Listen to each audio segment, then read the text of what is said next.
skillnya itu ya itu keren sih. Karena gini, kalau pakai bahasa yang baku akan tenggelam. Karena ada 100 orang. Ada 100 orang dengan menggunakan bahasa yang sama. Iya. Nah, Tapi bukan berarti nggak sopan ya. ya Santun tetap, cuma lebih confident. itu yang mungkin saya belum pernah diajarin belum ada ya.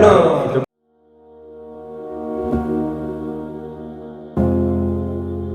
Bismillah. Assalamualaikum warahmatullahi wabarakatuh. Sehat, alhamdulillah ya, Bapak. Pak Magang, Pak Saprol, Pak Eng. Nah, gimana malam ini kita ketemu lagi, Pak Bewok. Gimana seharian ini kayaknya kita kerja kan kita? libur. Oh libur lagi? ya libur loh, libur. Iya, jadwalnya Tadi satu libur, ya. bulan mungkin ya liburnya. Satu bulan ya? Oh, belum ya. Oke. Hampir. Itu sebenarnya 2 minggu. Itu bener-bener literally libur apa? Bener ada piket gitu kan? Ini benar-benar harus cerita nih. Nggak juga. nanti kita cerita. Nanti kita makan ya. Kita cerita sambil dimakan, bapak-bapak silakan. Silakan yang mau makan ya. Mau makan ya. Ini makanannya siapa sih ngomong? Makanan kita. Di kafe mana ini, di kafe mana? Ini di Work From Coffee. Work From Coffee. Juanda di sebuah kota yang introvert, Cilacap. Wah. Ujung ya, kota ujung. Maksudnya ujung kan, jadi kota Kota introvert terpojok. gitu ya. Kalau pas bikin SKCK mampir sini. Ini dekat Polres. Iya, betul. Polres Cilacap ya. Polresta kan, juga Polresta udah betul, jadi iya. apa ya? Polresta itu berarti Kota. ya, ada itu udah Bukan Polrestabes, itu bukan beda lagi ya? beda lagi Pak. Oke. Ya, ini ngomong dekat-dekat emang ini sih, kita ngomongin Polresik juga karena Hari Bayangkara ya. Oh iya. Siapa? Selamat Kita itu. ucapkan selamat. Selamat ulang tahun. Selamat dari Bayangkara. Yang keberapa? Yang keberapa coba? Yang keberapa? Nggak tahu kan? Nah, itu juga. Maaf. Ngomongin Gak di briefing kan? nggak di briefing. Jadi jangan disomasi ya Pak. Tapi ngomongin Bayangkara kan berarti kan hubungannya sama polisi ya? Iya betul. Polisi itu jadi salah satu ini nggak sih pertanyaan. Ini pas paing nih kan, biasanya anak SD ya. Anak SD kalau ditanya mau jadi apa gitu kan. Polisi itu jadi 5 besar apa ya? Keinginan cita-cita anak waktu kecil. Betul. Iya. Maksud kita kali ya. Gitu. Gitu ya, kalau ditanya Polisi, kan. dokter, apa lagi? Tentara, Guru. Astronot bahkan. ada juga. Astronot. Itulah. Tapi itu sekarang kita usia udah kepala 3 lah ya.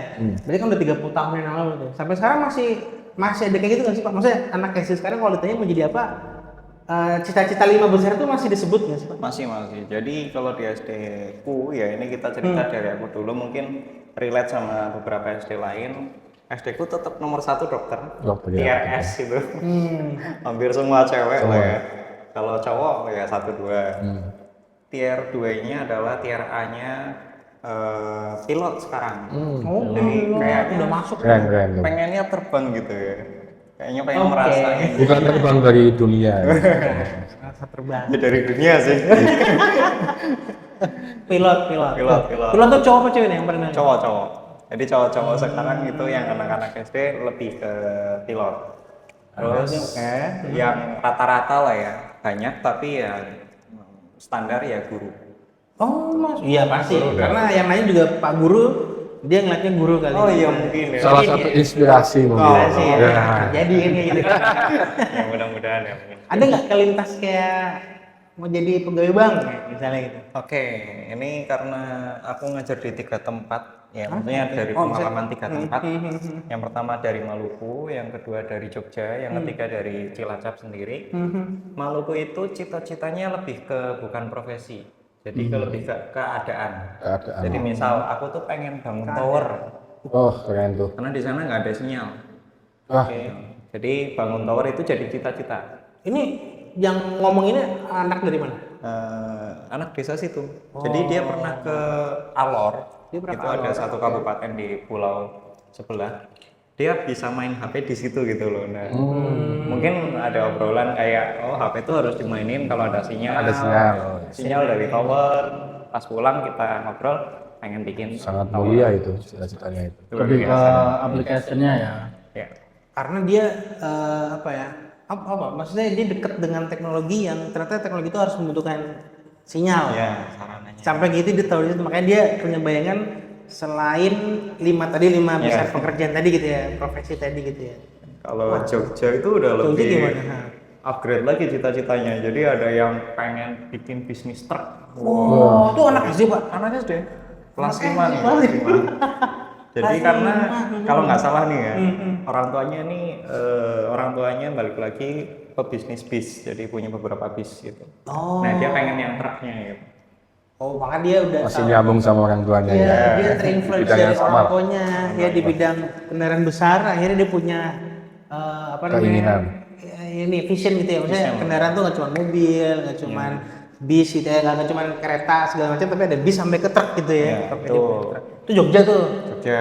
Nah, kalau yang kayak kita nih, misalnya Nah, ini kita di kota desa-desa introvert nih. nih. Nah, desa ini gimana nih Pak? Ya kita bukan ini yang mendiskreditkan, tapi memang Fakta. faktanya memang kita di desa masih yang pakai itu tadi cita-cita yang dokter guru Pertama itu masih profesi. dokter ya. Masih ya. Satu mungkin karena value-nya. Oke. Jadi kalau di desa itu value seorang dokter itu benar-benar kayak sesosok orang yang mengobati sehingga bisa membantu orang lain. Guru itu benar-benar sesosok orang yang sabar dan Pengabdian. pengabdian. Polisi itu sosok yang menjaga, Mengayomi. mengayomi gitu. Jadi Ya. apa ya? Belum terlalu banyak kayak pengen jadi YouTuber sudah ada kalau di Sekarang kelasku ya? sendiri ya. Oh, sudah kelasnya ada. Pak Eng, kelas berapa tuh? Anak-anak usia Kelas lima, SD kelas 5 udah punya bayangan mau jadi YouTuber. Yes. Ya kan, tuh? Tapi kan persentasenya masih kecil banget gitu. Satu dari Satu. ya maksudnya satu dari sekian puluh anak Ya, itu kali ya. betul. Kecil banget ya itu Pak. Kecil ya. banget. Karena ini Pak, Bapak-bapak ya, yang saya pikiri gitu ya, yang saya pikir sekarang ini gitu kan akhirnya ada di usia kita 30-an ini. Ini kalau apa ya bercerita dari sisi saya ini ya. Sekarang aku cerita ini adalah akhirnya ketemu gitu loh. Ada satu judul nama pekerjaan yang mungkin di apa SMA atau SD yang tadi kita tanya ini, kalau kita main time frame kita kembalikan ke let's say 20 tahun yang lalu di saat kita masih SD gitu kan. Ya. SD Tadi SMP. kalau tanya ya kan 5 besar lah guru kita udah bahas ya tadi let's say guru, dokter, polisi, tentara, pilot mungkin dan seterusnya. Nah, karena sekarang kita bekerja, aku bekerja sekarang ya kan, akhirnya muncul nih nama-nama pekerjaan yang nggak ada di 5 besar ini. Contoh let's say kayak aku sekarang jadi business development apa namanya head lead gitu ya di salah satu perusahaan gitu kan. Ya. Business development ini apa nih gitu ya? Karena kita tahu kan ya sales, tapi sales itu juga dari 5 besar ini nggak kepikiran gitu, nggak jadi top of mind ya kan? Enggak ada, Nggak enggak ada. ada. Iya kan? Berarti dari 3 tempat itu enggak ada yang pengen jadi penjual. ya? Penjual, Biasanya gitu. kita maunya penjual ya, iya Nggak ada, kan? nggak ada. Pedagang Aku- nggak? aku pengen ini Pak, jadi ada nggak nih contoh nih ya kan apa? Dagang bakso misalkan, dagang Dagang bakso, ayam. aku pengen jadi Nggak ada. pengusaha. Nggak ada ya? ayam. Nggak ada. Itu lebih ke apa ya? Apa yang bisa mereka lakukan. Jadi kalau yang aku pengen jualan cilok, banyak. Anak-anak di level pengen jualan tuh banyak. Tapi bercita-cita Cita-cita. jualan Oh. gitu. Sorry sebentar gimana? Menarik nih. Bercita-cita nggak ada, tapi tadi apa kalimat sebelumnya? Jualan memang Pengen Pengen jualan. jualan gitu ya. Tapi bukan berarti itu dia menjadi passionnya dia atau cita-cita dia gitu Pak? enggak. Oke. Ya, mungkin cuma cara dia dapat uang gitu loh. Oke, nah itu dia. Salah satunya dengan cara jual cilok dan sebagainya. Iya. Nah makanya kan tadi aku bilang ya, aku sebagai business development saat ini gitu kan memandang bahwa pekerjaan ini ya dulu nggak ada dan nggak kepikiran, cuman karena ya apa perjalanan waktu, experience, ya kan ketemu relasi segala macem, jadi kenal nih ya kan soal business development yang pada intinya ya kalau bahasa gampangnya di Indonesia sih jualan lah gitu ya kan. Cuma kan sebenarnya aktivitasnya nggak sekedar jualan itu gitu kan, nggak kayak aku punya kentang nih yuk jual gitu kan, nggak yang kayak gitu loh. Tapi lebih ke pengembangan bisnis yang dalam prakteknya berkomunikasi, menjual ide, narasi cerita sampai akhirnya engage dan bisa jadi partner. Itu kan tujuan dari business development saat ini kan gitu kan. Nah itu kan ya artinya perlu proses yang panjang kan gitu kan. Cuman maksudnya dalam rangka kita bicara soal kerja yang saat ini nih kita ya oke kita bisa bilang kerja modern lah ya, judul-judul kerja modern kayak Pak magang nih ya kan. Pak magang nih sekarang apa namanya ya kita tahu ya kan sekarang bidangnya kerjanya di teknologi sebagai ya apa title-nya backend engineer ya kan. Software engineer lah pada Software engineer pada umumnya yang saya kita di istilah umumnya. Dari sudut pandang Pak apa namanya Pak backend magang nih ya. Itu apa nih yang terjadi nih? Bagaimana kemudian ada pergeseran apa namanya penyebutan pekerjaan sampai ke orang-orang yang di usia kita juga akhirnya apa sih yang kita cari sebenarnya itu? Itu gimana Pak? Kurang lebih sih sama ya, karena kan itu tadi ya, itu zaman sekolah pun saya nggak pernah kepikiran loh kalau ada software engineer ini gitu loh. Dan dulu bahkan di zamannya kita kuliah itu kan masih lebih ke arah programmer. Ya, ada umumnya programmer. Kalau di IT itu Ya, disebutnya disebut programmer. Sementara setelah produk-produk IT ini berkembang gitu kan, ya akhirnya apa ya, kayak tereskalasi gitu istilahnya, dari programmer tuh berarti ya yang sekedar bikin program itu udah bisa disebut programmer gitu kan. Tapi nanti ada yang namanya software developer. Software developer itu dia yang mengembangkan, nah, tapi biasanya itu nanti beli putus. Nah, tapi nanti ada Macam lagi, kontrak gitu bukan? iya macam kontrak itu nanti ya dia bisa sendiri atau biasanya dia tergabung dalam satu perusahaan. Dia biasanya lebih karena nanti konsultan gitu loh, kayak misalnya dari perusahaan apa butuh aplikasi kayak apa dibikinin, selesai. Paling nanti sambil ada tambah-tambahan buat maintenance gitu kan. Tapi kalau misalnya kayak kita sekarang bicara aplikasi-aplikasi yang umum kita pakai ya, sejuta umat ya, entah itu Tokped, entah itu Tokoren, entah itu Netflix gitu kan. Itu kan produk teknologi yang running terus, dia tumbuh terus. Disitulah ada muncul namanya software engineer. Jadi dia menganalisa, terus dia menerjemahkan dari bahasanya kebutuhan pasar yang disampaikan oleh seorang product manager, baru sampai ke kita software engineer, kita ya tumpahkanlah ide itu jadi sebuah program, yang program itu teriterasi terus gitu. Itulah makanya jadi tereskalasi, istilahnya jadi software engineer. Ya itu sama nggak? Dulu nggak pernah kepikiran. Dulu nggak pernah kepikiran, Iya. dulu nggak pernah kepikiran ya kan. Bahkan tadi ada cerita dari Pak Aing kan, di lapangan tersebut ya bahwa ada anak udah main handphone, dia tahu harus deket tower segala macam, tapi nggak kepikiran tentang software engineer kan gitu kan. Karena even dia pakai program yang mungkin dibangun sama, yang pasti dibangun sama software engineer kan. Ya artinya saat ini memang judul penyebutan pekerjaan ini kan apa ya, mengalami perubahan besar. Ya kita bilang kerja modern saat ini kan gitu ya kan. Nah kalau dibandingin ini sebelum kita ke Pak Aing gitu ya, yang apa ya, ketemu dengan apa masa depan bangsa nih gitu ya, anak-anak kecil. Menurut Pak Saprol nih ya, kan di perbankan ya sekarang ya Pak. Bahkan perbankan juga sebenarnya udah lama ya, dan aktivitasnya maaf ya kayak kita bisa bilang rutin ya. Maksudnya kayak perbankan ya kurang lebih orang nyimpen duit, naruh uang di bank, terus kemudian ada peminjaman atau mungkin apa namanya jual beli aset segala macam gitu kan Pak ya, sampai ke saham. Tapi artinya aktivitasnya kan mostly di perbankan seperti itu. Nah, tapi tidak menjadi top of mind di 5 atau mungkin perbankan ini urutan 6 kali ya, yang kita bilang kan baru 5 doang nih. Ya, aku lagi ingat-ingat. Siapa tahu itu ada nggak Pak? Kira-kira. Coba sebelum lanjut ya, menurut Pak Aing ada nggak? Jadi orang kaya ada. Oh oke. Kalau kerja di bank kayaknya seingatku ya, kayaknya belum. Nah, menarik. Menariknya. Artinya apa namanya, pengen jadi orang kaya ada. Kita lagi ngomongin perbankan, berarti orang perbankan kaya. Wah. Kaya sebenarnya, tapi uangnya bukan uangnya saya. Uang nasabah. Uang nasabah. Nah itu dia menurut Pak Saprol nih ya kan. Kalau perbankan akhirnya juga menjadi sebuah pekerjaan yang mungkin nggak disebut di anak-anak kecil, tapi ada. Pak Saprol memandangnya seperti apa nih? Pekerjaan perbankan. Nah ini bagus nih pertanyaannya nih. Ya sebenarnya sama sih kayak yang tadi disebutkan ya. Saya itu dulu ditanyain, kamu jadi apa nih? Yang pertama pengen jadi polisi. Wah, keren ya. Ini cita-citanya. Ini juga sebenarnya saya nggak ada keinginan untuk menjadi pegawai bank gitu, ya nggak ada sama sekali. Nah itu memang nggak tahu ya jalannya seperti ini ya. Nah, memang sebenarnya ya tadi benar apa namanya era apa namanya tadi yang disebutkan mungkin kalau pekerjaannya Pak Magang kan bisa dikatakan lebih ke modern ya.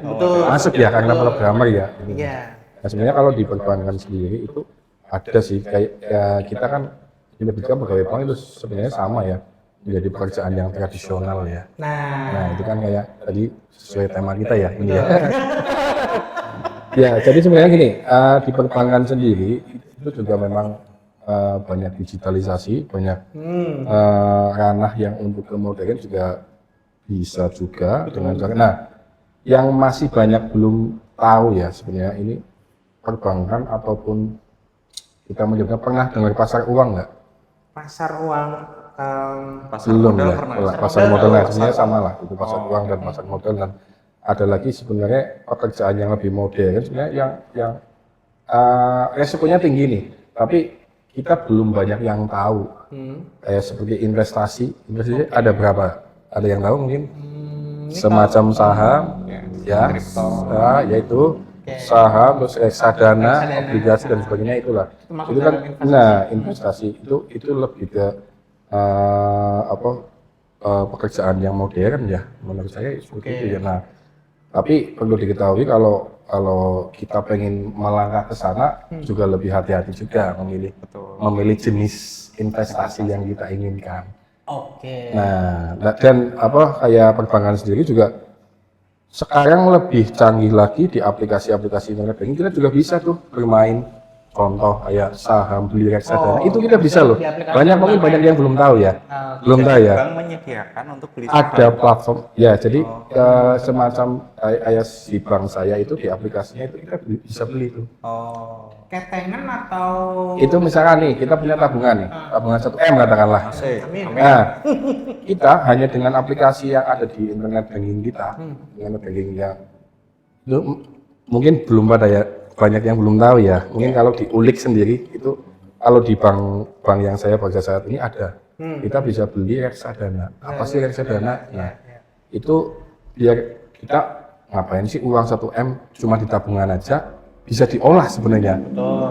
Selagi kita harus mengetahui nih kondisi keuangan global dan sebagainya, kita harus jangan sampai salah langkah. Kadang-kadang contoh nih saham, yang gampang aja saham. Kita mau beli saham di sebuah perusahaan A, kita juga harus tahu itu sahamnya naik terus apa enggak. Kalau kita ternyata naik turun, bahkan turunnya drastis, ya kita jangan berani. Sebenarnya saham itu sangat menguntungkan, dan itu bisa dilakukan hanya dengan internet banking, itu bisa sebenarnya. Ya, artinya gini, untuk tahu ya, kita kalau lagi ngomongin soal cita-cita dan kita lagi ngomongin perbankan, saat ini ya tadi kalimat saya kan adalah aktivitas perbankan mungkin yang kita tahu hanya nabung, ngambil dan segala macam. Cuman ternyata sampai sekarang ini udah berkembang sampai ada ke pasar uang, ya kan? Bisa langsung kita investasikan segala macamnya gitu kayak. Ada saham, ada reksadana Dan sebagainya. Nah, dalam rangka itu keresahannya kan sebenarnya gini.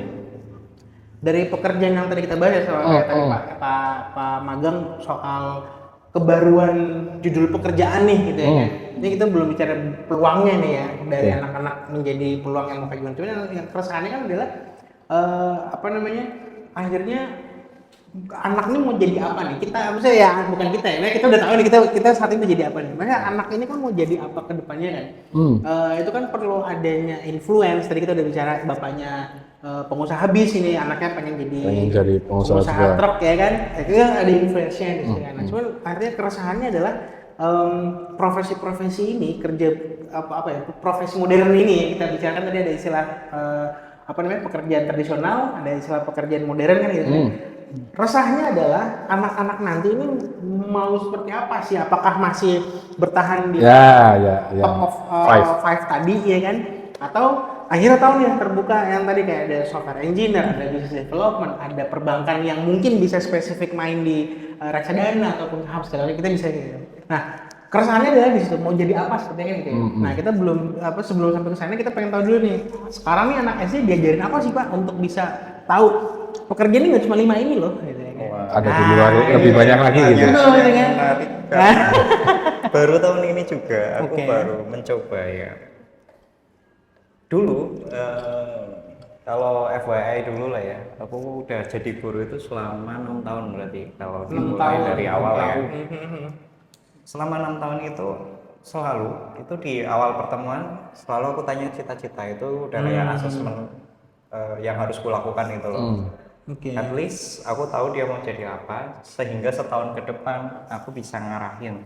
Setidaknya misalnya kalau kamu mau jadi dokter kamu harus SD, SMP, SMA gitu. Kuliah dan kuliahnya sebagainya. di sini, sana gitu. Nah, biar bisa kuliah di sana kamu harus dapat SMA yang kayak gini misalnya zaman dulu lah ya. Ini kita bicara sebelum zonasi. Zonasi Setelah zonasi kan pendekatanku beda lagi. ini. Jadi itu sih. Jadi lebih ke how to reach your dream As long as masih yang kayak guru gitu-gitu. Tapi selain 5 top 5 itu kayak YouTuber. Itu kan nggak semua guru bisa jelasin how to Ya, betul. gitu. Betul. Makanya benar-benar selama 2 tahun aku lebih ke ini dunia lagi butuhin apa sih gitu. Iya. Oh, jadi malah jadi keresahan tadi, jadi pertanyaan juga, jadi keresahan juga Pak Eng gitu ya. Dunia lagi butuh apa sih? Lagi butuh apa sih? Kalau misalnya nih kita antara idealis sama realistis lah ya. Idealisnya gini, kalau anak-anak cita-cita dokter dari desa, mungkin nggak? Mungkin. Anak-anak Beberapa puluh tahun lalu mungkin. Mungkin. sekarang kayak betul. Wah, kayaknya ya itu persaingannya udah lebih berat gitu. Too good to be true lah ya. Ya karena secara sarpras ini misalnya orang-orang kota kan lebih punya privilege ya. Ya. Dulu lebih punya privilege. Sekarang dengan teknologi ini tambah senjang lagi kan Makin privilege-nya. senjang lagi gitu ya. Ini udah bisa ChatGPT ini masih Google misalnya. Bahkan tadi sinyal pun nggak ada ya. Sinyal, tadi. gitu. Ya makanya dengan sinyal akses informasinya jadi Kurang. makin senjang segala macam gitu ya. Jadi mempengaruhi juga apa sih yang mau dimiliki cita-citanya oleh anak-anak gitu maksudnya gitu ya Pak ya. Jadi lebih ke idealisnya saya pengen gitu kamu jadi dokter dari desa jadi dokter. But realistisnya adalah sainganmu di luar sana lebih hebat dari kamu dan sebagainya gitu. Realistisnya kan gitu ya. Betul. Tapi akhirnya aku jadi pikiran kalau cita-cita ini kita nggak mau semacam di judgment ya. Aku nggak tahu istilahnya apa sih. Dulu aku cita-citanya dokter. Setelah SMA ganti jadi guru. Oke. Kalau aku misalnya menjudge diriku, aku harus jadi dokter. Itu kayaknya SMP aku stres deh. Karena fisika nilaiku kecil gitu. Bisa. Ya, sama sih. Iya kan? Ya, ini terus saya. Remedi. Ya itu kita namanya remedi ya. Ada yang kayak. Nah, hal-hal judgement kayak gitu tuh bisa nggak sih kita cari selain cita-cita gitu? Maksudku apa hal yang mirip cita-cita tapi bukan cita-cita? Oke. Nggak tahu. Treatment apa yang kemudian Makanya- diajarkan di sekolah? Ini yang menjadi Akhirnya yang aku sendiri ya, ini aku Menjadi- sendiri nggak tahu guru-guru di luar sana. Kalau aku sendiri membedakan jadi 3, cita-cita, impian, sama cash flow quadrant. wah. Ini Bisa menjadi guru inspirasi ini. betul. Ini Iya, benar.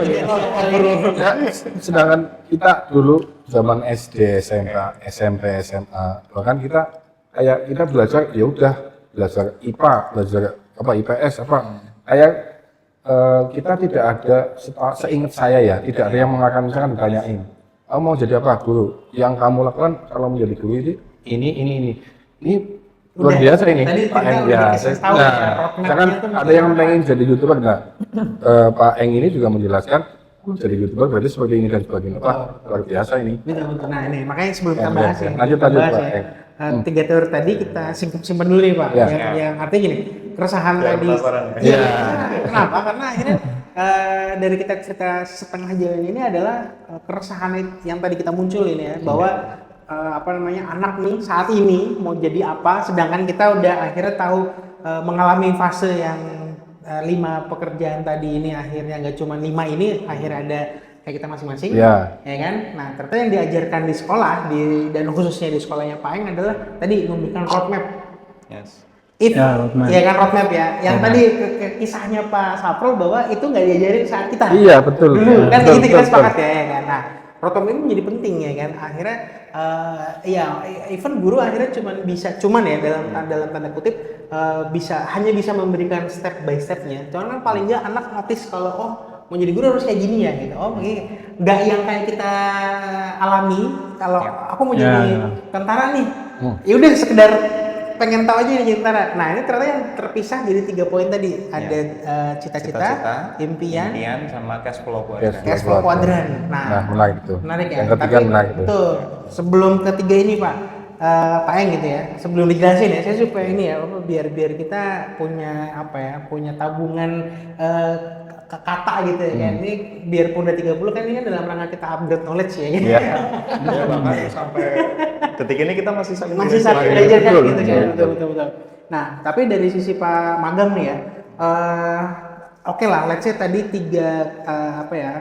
keresahan tadi ternyata bisa disimpulkan di tiga tiga bagian tadi Pak ya. Cuma dari sudut pandangnya Pak Magang nih, ini kan ngomongin soal peluang juga nih Pak sebenarnya. Dari tiga ini kan sebenarnya sedang membuka peluang nih gitu kan. Nah menurut Pak Magang nih akhirnya apa sih yang bisa dibagikan ya ke kita ataupun bapak-bapak di luar sana yang mungkin punya keresahan yang sama. Duh anak gue mau jadi apa Jadi apa ya nanti ya? Mainannya Roblox terus nggak, misalnya gitu gimana tuh? Sama gitu dari sudut pandang Pak. Intas ke teknologi lewat game lah ya. Betul kan gitu ya. Ya anak sekarang banyak itu sih. Saya sendiri juga masih main. Sama. Kapan-kapan kita push rank boleh.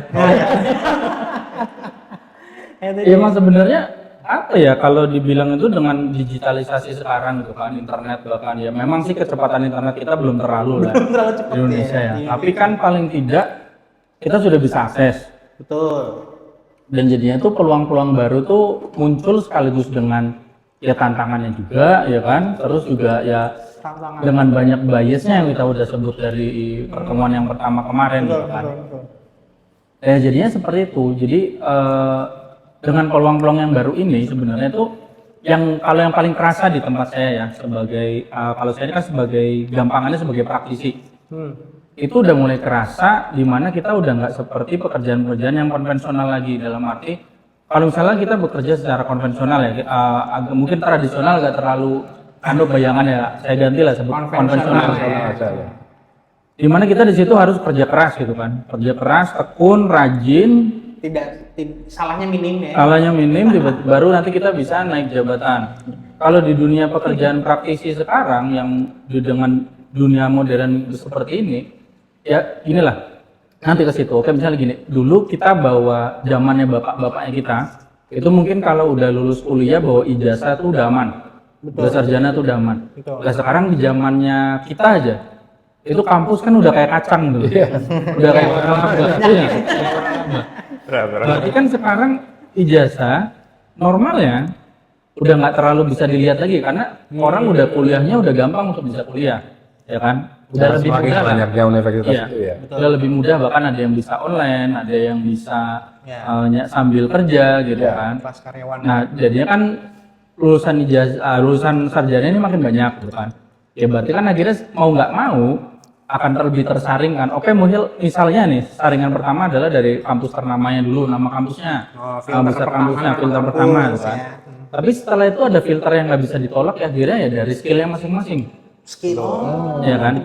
Apalagi di dunia yang nyambung kayak yang tadi, di dunia saya yang praktisi itu saya udah anggap ini udah dunia masokisnya orang-orang kerja gitu. Dimana kita udah bukan masalah kita rajin, bukan masalah kita tekun, bukan masalah kita absensinya bagus, tapi apa yang kita delivery. Ya, apa yang bisa kita berikan itu kan. Jadi lebih ke skill mungkin. Iya, dari skill terus bentuk rajinnya itu udah bukan yang kelihatan gitu loh. Tapi emang hasilnya apa? Impact-nya apa? Nah, setelah itu karena di situ udah dari skill tadi, akhirnya dengan kemampuan teknologi yang sekarang di mana-mana semua orang udah bisa punya skill apapun kapan aja, asal mau cari waktu untuk belajar itu kan. Akhirnya terdapatnya satu filter lagi. Siapa yang bisa kelihatan skillnya? Ya kan. Nah disitulah yang kadang-kadang kalau saya pelajari selama ini, kayak saya kan alhamdulillah ya udah maksudnya sering kayak ya kalau teman-teman tahu ada platform ribet namanya LinkedIn gitu kan. Nah di situ kita kan jejaring profesional gitu kan. Dimana di situ ada orang yang lagi cari kandidat, ada kita juga para kandidat yang pengen cari peluang.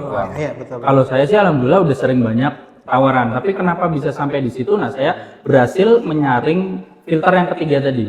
Saya berhasil berada di sana, jadi istilahnya gampangan itu jadi top of mind. Jadinya saya gampang ditemukan orang gitu kan, mulai dari profil saya dilihat gitu kan, akhirnya dikasih tawaran gitu kan. Nah disitulah yang akhirnya saya pelajari di sini. Sekarang nggak semerta kita sekedar punya pendidikan, well educated itu jelas harus. Cuma kita eskalasi lagi dari sekedar well educated, kita mulai punya skill yang lebih mumpuni, skill yang di atas rata-rata, skill yang orang lain mungkin nggak punya. Kedua, akhirnya itu ke arah kita bisa memperkenalkan diri kita. Di situ biasa kalau saya ngajarin di kayak beberapa kali saya ada diundang kuliah umum gitu kan, yang saya ajukan itu adalah kayak misalnya kalau di luar kota saya udah temuin banyak anak-anak yang ngerti, tapi kalau kayak kita nih sorry itu saya itu kan di kita ya, di kota indie ini, kota introvert ini. itu masih banyak banget yang minder, bukan nggak punya skill tapi minder. Aduh aku anak Cilacap kota apa sih ini, aduh aku kuliahnya di kampus yang cuma di Cilacap ini aja, Kurang percaya diri lah. iya kurang percaya diri. Padahal salah satu yang dicari itu adalah confidence-nya. Confidence. Jadi yang waktu itu saya ajarkan di kuliah umum itu adalah tentang cold message sama elevator pitch. Nah itu untuk kita bertarung di ranah ketiga tadi, di ranah kita bisa jadi top of mind, kita bisa muncul ke permukaan. Ke permukaannya. Kalau cold message itu gini, kalau saya yakin ya kebanyakan kalau misalnya kita ya kurang lebih kita well educated gitu kan, terus kita punya keluarga yang mengajarkan sopan santun yang bagus gitu kan, itu bahasa-bahasa yang santun itu kayaknya gampang lah. Tapi emang ada nih kasusnya kalau teman-teman lihat di Instagram, tadi LinkedIn itu ada HR yang curhat kayak misalnya ada orang nanya lowongan cuma P gitu, lowongan gaji gitu. Itu kita kesampingkan lah, kalau yang itu emang udah nggak masuk. Udah red flag lah ya. Udah red flag. Nggak bisa Tapi lah ya, yang jadi masalah tuh gini, ketika yang lack of confidence, itu dia berbicara seperti ini. Misalnya, gini deh kan Pak Eng punya Edufornia ya. Kalau teman-teman Pak Eng tuh punya platform edukatif namanya Edufornia. Ya taruh aja saya udah melihat platformnya Pak Eng ini, terus saya pengen join. Saya misalnya Pak Eng. Pura-pura kita nggak kenal gitu kan. Selamat malam Pak, atau Assalamualaikum Pak.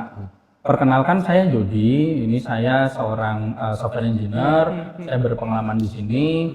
Saya melihat saya melihat platform Bapak, saya tertarik untuk berkontribusi di sana. Sekiranya Bapak memberikan saya kesempatan, bla bla bla bla bla.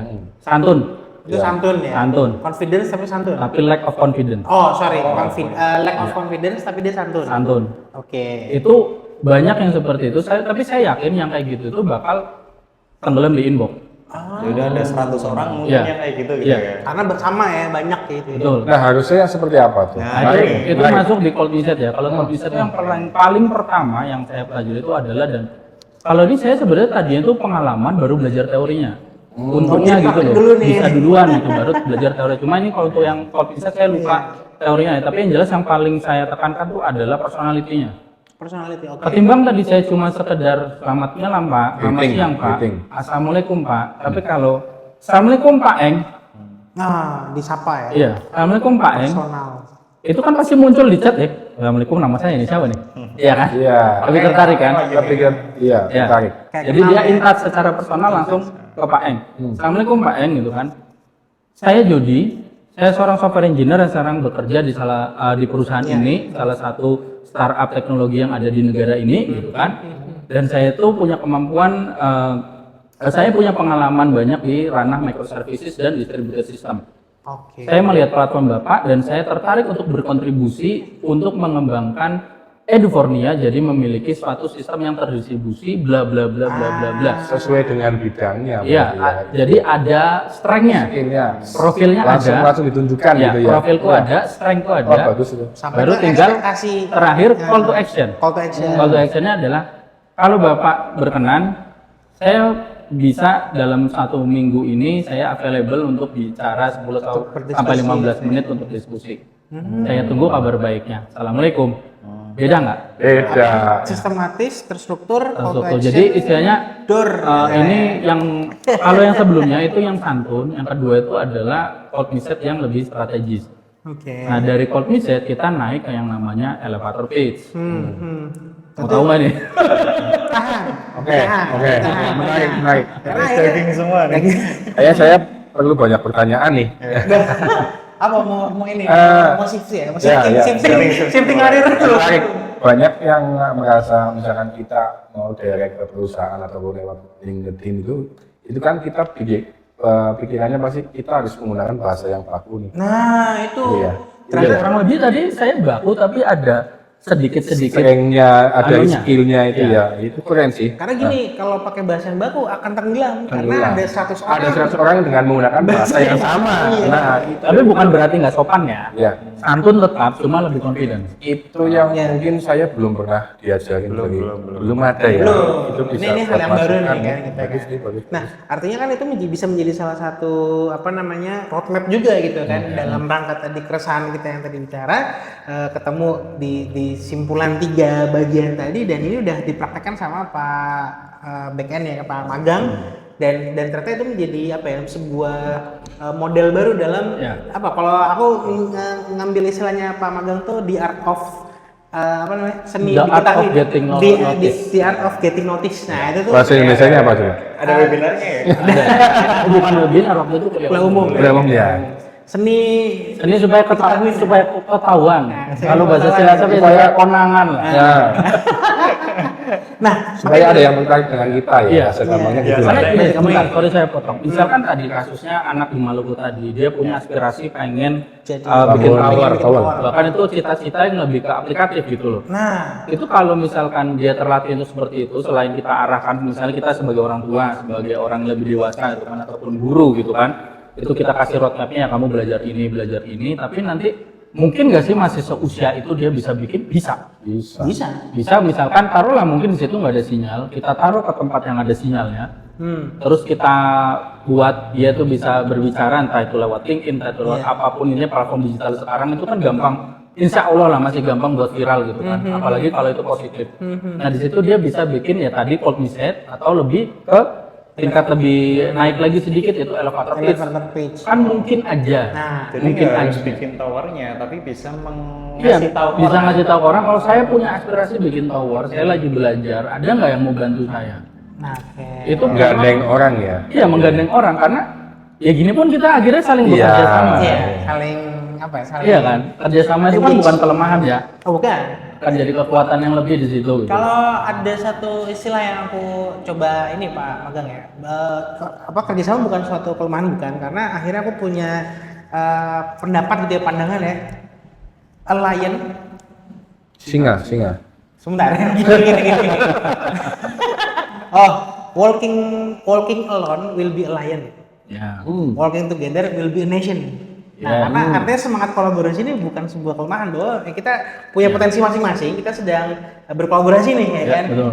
Working together ya kan, to be apa nation ya kan. Ini bukan soal konspirasi ya, cuma lebih kepada apa sih tujuan kita, apa sih keresahan kita, apa sih yang menjadi tujuan kita kan tadi keberdampakan. Kayak kita lagi ngobrol kayak gini kan sebenarnya saling mengeluarkan semangat positifnya kita masing-masing ya kan. Nah, ini the art of getting know yang kita lakukan saat ini kan seperti ini gitu kan. Getting notice, sorry. The art of getting notice.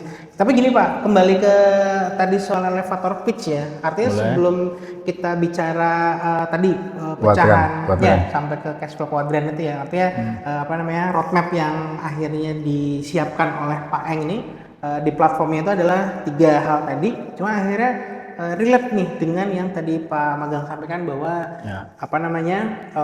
tadi ada yang lack of confidence tapi santun, ada yang bahasanya kalau yang kedua tuh lebih ke confidence ya kan, dan jadi tetap santun tapi mulai ada sisi percaya dirinya. Nah, sampai ke elevator pitch ya kan, yang membedakan apa tuh Pak Magang tuh? Sebenarnya sih sama aja, cuma kalau cold message itu kan ketika kita melakukan pesan yang lebih kayak lewat chat, lewat email gitu. Nah, kalau elevator pitch itu kita bisa gunakan kayak misalnya kita bikin video, kita memperkenalkan diri, atau kalau kita ketemu orang langsung. Sebenarnya elevator pitch itu gini, jadi kenapa namanya elevator pitch gitu kan? Jadi ibaratnya nih kita lagi dalam elevator nih, dalam lift, ketemu orang, dan kita pengen banget orang ini kenal kita. Jadi kan kita punya waktu mungkin sekitar 1 menit aja supaya orang ini tahu semua kita apa gitu kan. Ya mau ketemu cewek yang kita seneng atau ketemu bos yang kita pengen dapat project dari dia gitu kan. Nah, elevator pitch itu kira-kira seperti itu, dalam kurang dari 1 menit kita udah bisa ceritain apa yang kita bisa. Jadi kalau elevator pitch alhamdulillah istilahnya saya masih hafal ya. Di situ ada istilahnya, di situ ada profil kita, P. Terus di situ ada yang namanya A, aspiration, yang terakhir itu ada S, strength. Nah, bagus lagi kalau strength ini dikasih sentuhan terakhirnya adalah impact-nya apa? Pengen apa? Kayak misalnya gini, yang elevator pitch tapi belum terlalu engaging misalnya. Ya sama, biasanya tuh anak-anak yang masih baru lulus atau apa itu bahasanya santun bener. Kayak misalnya, perkenalkan nih saya Jody, saya seorang software engineer, saya memiliki pengalaman ini, bla bla bla bla bla bla, dengan bahasa yang santun. Dia saya cuma ngasih apa ya? Gambaran aja gitu. Ini saya. Ya tadi saya Jody, saya seorang software engineer, saya bekerja di sini gitu kan. Terus saya juga sekarang sedang mendalami untuk bisa public speaking supaya nanti saya bisa berbagi dengan lebih banyak teman-teman. Itu santun. Tapi masih datar-datar aja. Beda lagi nih kalau misalnya saya bilang ya perkenalkan saya Jody, saya seorang software engineer, Pengalaman. fokus saya di backend engineering. Hal yang paling saya kuasai adalah saya di area microservices, di mana saya sudah sangat terbiasa dengan aplikasi yang bergerak untuk menerima request yang banyak, real time dan tersubstitusi gitu kan. Pengalaman saya ini lagi, dan sekarang saya sedang berkolaborasi dengan Edufornia, dengan Cilacap Kreatif, dengan Sapa itu kan, dengan Bapak ini dalam upaya saya ini. Itu lebih jelas. Oke. Dan itu Kurang lebih seperti itu, gitu. ada profile gitu kan. Terus tadi yang saya lupa tuh aspirasinya, kayak misalnya aspirasinya saya masukin. Nah jadi selain saya sebagai software engineer gitu kan, saya juga pengen menunjukkan kalau teknologi ini nggak sekedar komputer aja, tapi lebih ke arah ini. Nah itu aspirasi. Jadi profile, aspirasi, strength-nya tadi. Kan udah masuk tuh. Kolaborasi situ. Nah kalau mau lebih istilahnya lebih edgy ya, itu kita bisa kayak misalnya kayak gini kalau saya.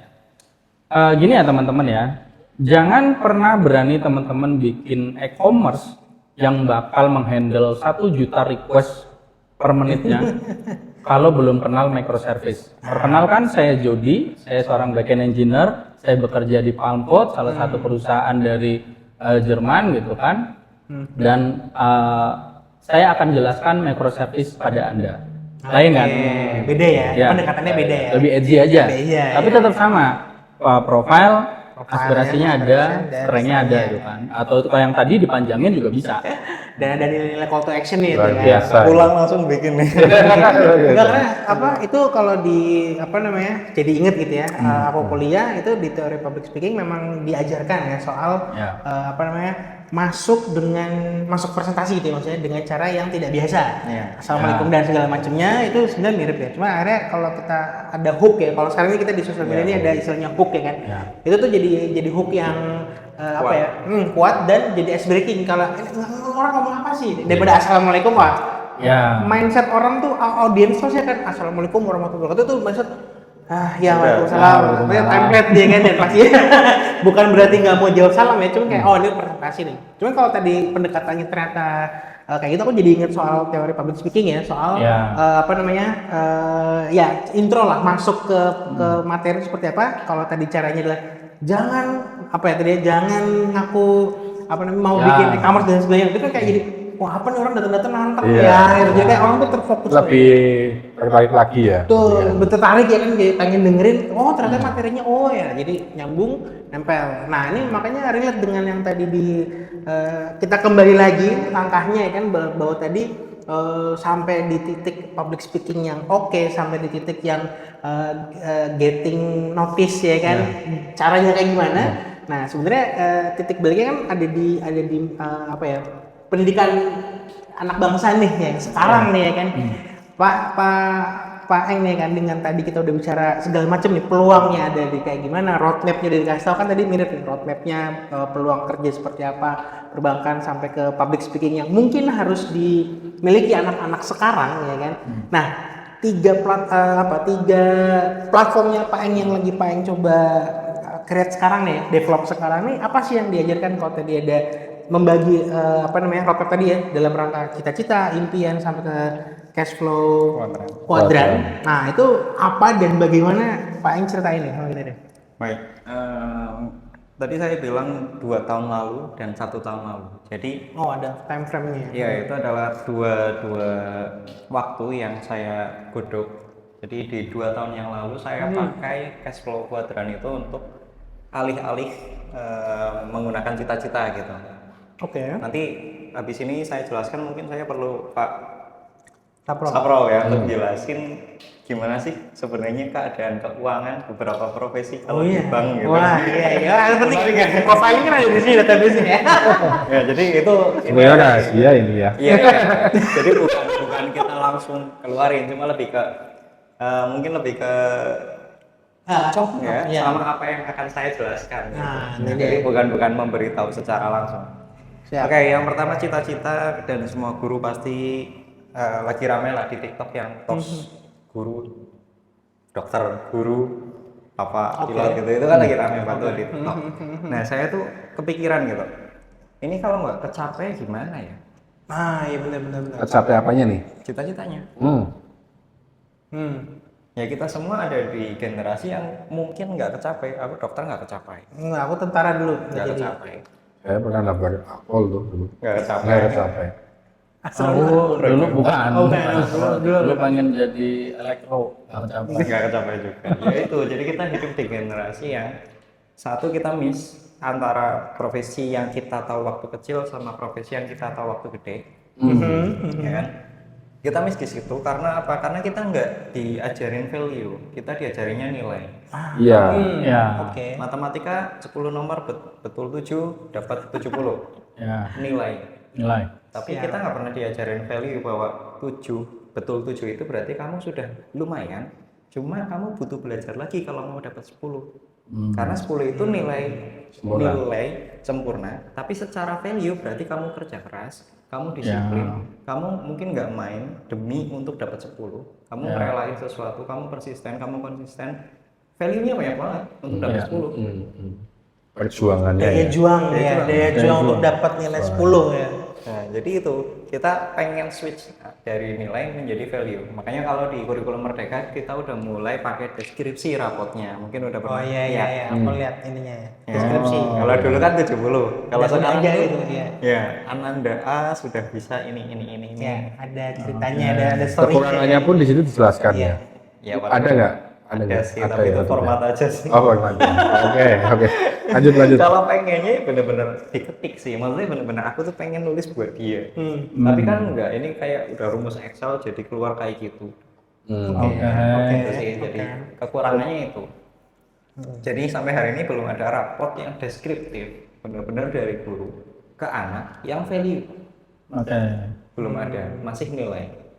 Nah, dari paradigma nilai ke value ini jalan lagi ke cash flow. 2 tahun lalu aku mulai dengan cash flow itu gara-gara game cash flow, nanti teman-teman cobain aja. Ini Yang pernah di-share waktu itu ya? Ya. Yang pernah di-share ya. Oke. Gratis itu bukan main uang, tapi permainan memanajemen keuangan. Mengelola uang. Udah coba belum? Aku baca deskripsinya belum. Aku pikir apa nih ya? Takut judul ya. Aku kan mikirnya masa paling judulnya nggak mungkin. Ternyata itu bagus sih, harus dicoba sih. Nanti kita mabar. Cash flow game.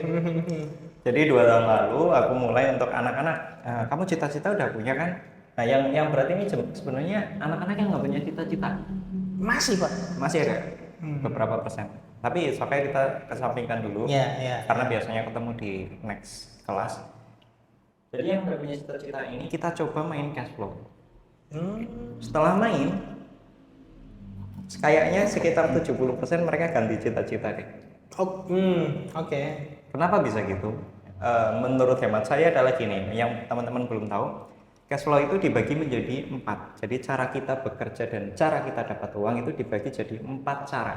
Secara umum di teori itu gitu kan? Di teori ini ya. Di teori cash flow. Yang pertama, kamu kerja sebagai employee, di mana kamu dapat gaji tetap, aman, ya nggak gede-gede banget, tapi ya nggak kecil-kecil banget. Oke. Kamu dijamin hidupnya, ya kamu harus kerja keras, harus sesuai waktu. Terus ada lagi kuadran S. Ini adalah self-employed, pekerjaan tidak tetap. Kamu bisa kerja sesukamu, kamu bisa berhenti sesukamu, kamu bisa semangat banget seharian, terserah kamu. Part time ya? Part time juga bisa. Jadi intinya adalah kamu kerja dapat uang, kamu nggak kerja nggak dapat uang. Oke. Lanjut ke kuadran B, ini kuadran bisnis. Bisnis. Jadi bisnis itu hampir mirip sama S, tapi sebenarnya beda jauh. Bedanya adalah S itu mengerjakan semuanya sendiri, sedangkan B itu Eh, Memperkerjakan orang lain. Oke. Berbisnis atau gimana ya? Ya, ini Sebagai diksinya business owner. agak negatif mungkin ya. Kalau dari sini ya, tapi kalau baca bukunya ini positif banget. Aha. Jadi gini, teman-teman bisa bilang bahwa bisnis itu mempekerjakan orang lain dengan konotasi negatifnya, it's okay. Tapi kalau teman-teman pikirin ulang bahwa bisnis itu adalah membantu lebih banyak orang, Ya, itu juga boleh. membuka banyak peluang. Peluang. Yes. Kalau mau relate dengan pembicaraan kita membuka banyak peluang. Nah, Tapi ternyata Lapangan pekerjaan. ada banyak diksi, intinya banyak kuadran B diksi dan ini perspektif lah ya. perspektif lah ya. Ini Tapi bisnis intinya gitu ya. dia mengelola orang dan membantu banyak orang lah ya. Rasanya gini, mungkin kalau kamu bisa bikin mie ayam satu mangkok, kalau S kamu bikin mie ayamnya, hidangkan. Tapi kalau kamu bikin B, kamu bikin 50 gerai mie ayam dengan segala sistemnya. Sistemnya. Ya. Berarti kan kamu membantu lebih banyak orang untuk makan mie ayam. Kalau mau diambil dari sisi Membantunya. Bukan mie ayam ya dong, orang buat bisa punya Ya. pendapatan bekerja di mie ayam tadi. Yes, yang beli dapat, yang jual Ya, juga ya. dapat, lebih banyak gitu. Tapi balik lagi kalau di desa ini bisnis itu masih kayak negatif banget ya. Kalau dari aku pribadi, aku melihat orang-orang tuh kayak untuk bisnis. Wah. Jadi untuk bisnis itu masih jadi kata yang negatif. Iya ya, otak bisnis lo jadi Bisnis, iya. jadi kata-kata yang negatif. Negatif. Dengan apa? Intonasi yang kayak tadi ya. Ya. Wah, itu udah kayak Disensor ya? Iya, betul. Nah, yang Oke. terakhir kita ke kuadran I. Jadi kuadran I ini investasi, Oke. uang yang bekerja untuk dia. Oke. Kalau aku ke anak-anak ini ya, ini kan aku nggak bisa langsung jelasin 4 kayak aku Iya dong. jelasin ke teman-teman ya. Passive Yang income saya mau ya tanya. mungkin ya. Aku jelasinnya gini. Oke anak-anak, kalau kamu mau ke E, kamu tuh kayak main perosotan. Kerja keras, merosot, happy, ya kan? Ya. Kerja keras lagi, merosot, happy. Kerja keras lagi, merosot, happy. Terus Oke. putar-putar gitu. Jadi kamu melakukan sesuatu yang sama, ajak berulang-ulang. Kadang kamu lagi kerja keras, tanggal 1 seneng, tanggal 30 kerja keras lagi, tanggal 1 seneng gitu-gitu. Betul. Atau setiap weekend ya, kayak weekday itu naik tangga. Nah, ya bisa kayak gitu. Nanti pas udah Jumat atau Sabtu weekend, yuk. Perosotan. Ya gitu. Itu banyak meme-nya tuh. Iya. Banyak meme-nya tuh di TikTok tuh. Oke, itu kalau sih gitu. Kalau S, kamu main jungkat-jungkit. Oke. Jot-jotan ya bahasa Kadang- kita. Kadang di atas, kadang di bawah. Yes, kadang di atas, kadang di bawah, dan kita butuh Partner, iya kan. Untuk lawannya kan itu. ya. Kan? Misal kita mau jual produk atau jual jasa, kita harus punya konsumen kan. Harus punya konsumen. Oke. Kalau nggak ada konsumen kita Nggak bisa turun. Turun, Ya. turun dong. Nah, itu naik. naik kita. Oh iya betul. Juga gini. jungkat-jungkit. Mau kerja keras ya, terserah. Nah, kalau B ini kamu main ayunan. B, Nah, ya. bisnis ayunan. Nah, sebentar. Oke, coba jelasin Pak. Bisnis. Pernah main ayunan Iya, ya? iya. Coba main. duduk di ayunan, bayangin. Oke. Ayunannya kuat nggak di? Di rumah duduk. Kayaknya kalau sekarang udah nggak kuat deh. Duduk apa aja. Nanti kita coba ya. Oke, lanjut. Kalau aku mau main aku kecil ya. Main ayunan. Sorry Pak Bebo, kita bersama dari kecil. Anda tidak pernah kecil. Yang saya kenal juga gitu. Oke. Kalau kita main ayunan besi ya. Daripada saya kecil ya kan. Ini bukan body shaming ya. Saya tidak merasa. Aman ya, aman ya. Komunikasi saya. Aman ya, aman. Sebenarnya udah nggak bisa juga, karena sekarang saya juga udah gendut. Oke. Ayunan nih, ayunan. Didorong. Ayunan ini, iya betul. Jadi kuncinya adalah kita duduk aja. Kita di ayunan nih. Kita di ayunan, biarkan orang lain yang mendorong. Biarkan orang lain mendorongnya. Enak kan? Enak. Ini baru saya jelasin B, semua anak-anak pengen B. Mungkin B lebih bisa masuk ke investor nggak sih? Nanti. Nanti belum? Nanti. Oke, lanjut. Beda Ada lagi, lagi, ada beda lagi. lagi. Jadi habis aku stop ceritanya di situ, enak kan? Enak. Mau jadi B? Mau. Tapi B itu yang bikin semua permainan ini. Enggak ada Mau artinya. Oh sorry. Kamu yang Oh, bikin, iya. kamu yang bangun batanya, kamu yang ambil kayunya, kamu yang pasang talinya, kamu Talinya. yang Untuk bisa jadi ayunan itu atau jadi perosotan itu atau jadi jungkat-jungkit itu, B ini melakukan semuanya sendiri. Ya nggak sendiri, Ya, tapi artinya- at least kamu yang harus bangun Kita itu. harus bangun untuk bisa jadi permainan ini gitu. Ya. Ekosistemnya dia yang bangun. Ekosistemnya dia yang bangun bahasa sekitarnya. Oke. Terus. Ya kan kamu harus bikin pabrik kan itu nggak segampang itu Iya. gitu loh. Iya dong. Betul. Gimana? Tidak, masih masuk masih jadi mau pabrik jadi gitu enggak ya? Ya. Masih mau jadi B enggak lapak. Jadi yang tersisa waktu itu hanya satu orang. Iya Pak, saya tetap mau jadi B. B, wah. Oh, motivasi kuat tuh Pak. Anak kelas 3 SD itu. Nah, nanti, Sorry. Oh ya. nanti kita selesaiin I dulu ya. Ini dulu ya. Kalau I gimana Pak? Mainan apa? Dia nggak mainan. Dia nonton doang. Duduk. Yes. Oke, benar. Tapi B bisa bikin itu semua karena uangnya I. E sama S masuk ke situ bayar. Masuk. Oke. Relate. Betul. Ya. So, kesimpulannya gimana nih? Ini ada yang tendensi nggak? Enggak. Mana? Oke, jadi memang buku itu cukup keras ya. Maksudnya kalau nggak dibaca dari awal itu seri bukunya ada banyak. Kiyosaki, buatannya Kiyosaki. Yang pertama Rich Dad Poor Dad, Cash Flow Quadrant, Financial IQ. Itu kalau bacanya mungkin kepotong itu nanti mungkin ya jadinya perspektifnya negatif. Negatif. Oke. Nah, Betul. intinya gini, Betul. kita nggak pengen coba jadi orang yang super kaya atau kita nggak pengen memperalat orang, tapi kita tuh pengen secara personal kita finansialnya aman. Ya, Inti-inti dari financial buku itu, safety, ya financial financial freedom. freedom. Nah, 2 tahun yang lalu aku cuma pakai itu doang, tapi aku lupa satu hal. Jadi kan, untuk apa kamu kemudian milih B terus kaya misalnya? Untuk apa kamu jadi dokter E misalnya? Terus kamu kaya, terus apa sih tujuan akhirmu tuh apa? Itu lupa ditanyakan 2 tahun yang Iya, lalu. aku nggak sadar maksudnya. Nggak sadar ya. Iya. Ya. Jadi misalnya aku tidur bayangin gitu, anak-anak jadi I, uangnya banyak. Terus apa? Iya, what's next sih? Terus apa gitu? Terus apa ya kan? Kaya itu apa ya? Setelah itu Kayak- ngapain mungkin ya? Gitu ya. Makanya ketemulah impian. Nah, jadi Cita-cita. impian Iya. itu, Impian yang masuk bagian impian. kalau cita-cita itu aku bayanginnya kayak film. Jadi dia harus sekali tamat. Misal jadi dokter, nah udah itu udah kan. Ya. Kayak aku, Achieve ya, jadi dokter achieve. threat gitu ya. Yes, film selesai. Ya. Harus ada bersambungnya ya. Nah, Apa nih? secara film misalnya cita-cita disambungin kemana? Finansialnya aman nggak? Setelah jadi guru ternyata non sewu ya, misalnya kesulitan keuangan dan sebagainya. Berarti ada yang miss dong. Ya. Ada yang miss. Ya. Apakah memang gaji dari negara ini misalnya Standar ya. standar Jangan dibilang kurang ya. Oh iya. Ada optimismenya ya. Standar ya. Cuma gini, pertanyaannya jadi kenapa kamu milih guru padahal kamu pengen lebih kaya misalnya. Oke. Ini yang aku bilang miss. Iya. Maksudnya next step-nya apa nih gitu? Iya, Sebenarnya. harusnya kalau kamu pengen cukup kaya, setidaknya cita-citamu jangan guru.